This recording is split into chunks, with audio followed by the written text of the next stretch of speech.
రోజులుగా విద్యార్థులకు ఉస్మానియా యూనివర్సిటీలోని నాణ్యత లేని ఆహారం పెడుతూ అనారోగ్యం పాలు చేస్తున్నారంటూ విద్యార్థి సంఘాల నాయకులు ఆగ్రహం వ్యక్తం చేస్తున్నారు.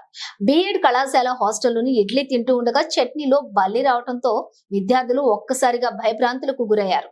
విద్యార్థులు దీంతో చీఫ్ వార్డెన్ కార్యాలయం ముందు విద్యార్థులు ఆందోళనకు దిగారు. హాస్టల్లో విద్యార్థులు తినే ఆహారంలో పురుగులు ఉంటున్నాయని చెబుతున్నా పట్టించుకోవట్లేదని విద్యార్థి సంఘాల నాయకులు మండిపడ్డారు. ఫిర్యాదు చేసిన ఫలితం లేదని ఆగ్రహం వ్యక్తం చేస్తున్నారు. లక్షలాది రూపాయలు వసూలు చేసిన యూనివర్సిటీ యాజమాన్యం నాణ్యమైన విద్య, భోజనం అందించకుండా వేధిస్తున్నారని ఆగ్రహం వ్యక్తం చేశారు. కలుషిత భోజనంతో విద్యార్థులు అస్వస్థతకు గురైతే ఎవరు బాధ్యత వహిస్తారని ప్రశ్నించారు. ఇప్పటికైనా తగు చర్యలు తీసుకోకపోతే పెద్ద ఎత్తున ఆందోళనకు దిగుతామని హెచ్చరించారు. నమస్తే, Prithvi, ABVP state joint secretary.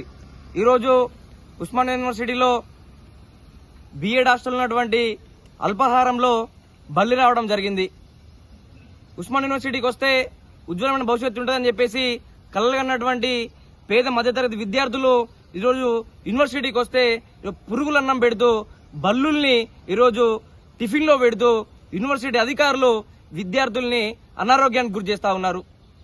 ఆ చచ్చిపోయిన బల్లి పొరపాటు నేను విద్యార్థి తింటే ఆ విద్యార్థికి ఏమైనా అయితే ఎవరు ఈరోజు బాధ్యత వహిస్తారని చెప్పేసి మేమందరం విద్యార్థులందరం కూడా అడుగుతా ఉన్నాం.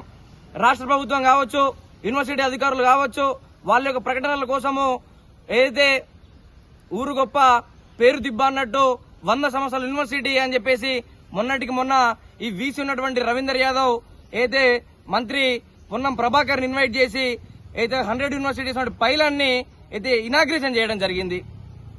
ఇక్కడ కావాల్సింది విద్యార్థుల పైలాన్ కాదు, మీ యొక్క ప్రకటనలు కావు, మీ యొక్క పబ్లిసిటీ కాదు, ఆరోగ్యకరమైనటువంటి భోజనం ఈరోజు విద్యార్థులందరూ డిమాండ్ చేస్తా ఉన్నారు.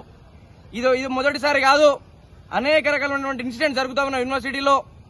మొన్న బబుల్ గమ్ వచ్చింది న్యూ గోదావరి హాస్టల్లో, ఈరోజు బల్లి వచ్చింది. విద్యార్థులందరూ భయపడతా ఉన్నారు మెస్లో తినాలంటే. వేలకు వేల డబ్బులు కట్టి ఈరోజు బయట తినేటువంటి పరిస్థితి ఈరోజు ఉస్మాన్ యూనివర్సిటీలో ఉంది. గ్రామీణ ప్రాంతం నుండి వచ్చిన విద్యార్థులు ఈరోజు నాణ్యమైన భోజనము అందించకపోతే యూనివర్సిటీ అధికారులు ఉండేందుకని చెప్పేసి మేమందరం అడుగుతా ఉన్నాం. మీ యొక్క పైరవీల కోసం, మీ యొక్క పదవుల కోసము ఈరోజు మంత్రుల ఇండ్ల చుట్టూ, ఎమ్మెల్యేల ఇండ్ల చుట్టూ, సీఎం క్యాంప్ ఆఫీస్ చుట్టూ తిరుగుతురే తప్ప హాస్టల్ కు విజిట్ చేసినటువంటి పరిస్థితి లేదు. యూనివర్సిటీ అందరూ కూడా అప్రమత్తం అవ్వాలి, మెస్లను సందర్శించి వాస్తవాలను తీయాలి. ఏదైతే ఘటనలకు కారకులైనటువంటి వాళ్ళందరినీ కూడా సస్పెండ్ చేయాలని చెప్పేసి మేమందరం డిమాండ్ చేస్తా ఉన్నాం.